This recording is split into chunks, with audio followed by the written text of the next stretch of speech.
La ministre du Travail, de l'Emploi et de l'Insertion, Madame Elisabeth Borne, accompagnée de la haut-commissaire au plan des compétences, Madame Karine Seller, sont venus sur l'invitation du président Renaud Muselier signer le volet compétences du plan de relance à l'AFPA, comme un symbole du rôle que nous jouons dans ce pays et dans cette région et à Marseille, auprès des publics les plus fragilisés, parfois les plus en difficulté, les jeunes comme les seniors, dans le retour à l'emploi et à l'insertion.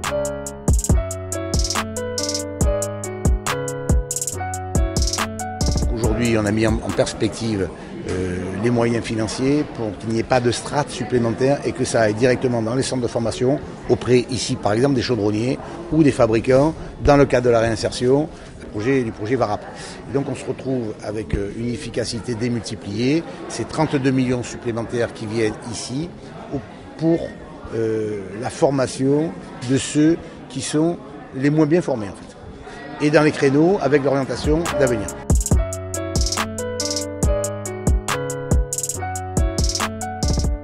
Difficile aujourd'hui, encore plus compliqué de trouver sa voie, d'imaginer un avenir professionnel quand on voit à quel point beaucoup de secteurs économiques sont touchés par la crise. Donc ils viennent chez nous et c'est là qu'on travaille avec eux pour d'abord leur redonner confiance, mais leur permettre de reprendre espoir et de retrouver un chemin professionnel et un avenir professionnel. On met nous à peu près 670 millions d'euros par an sur les moyens financiers sur la jeunesse, sur la formation professionnelle, il y en a près pour 350 millions d'euros.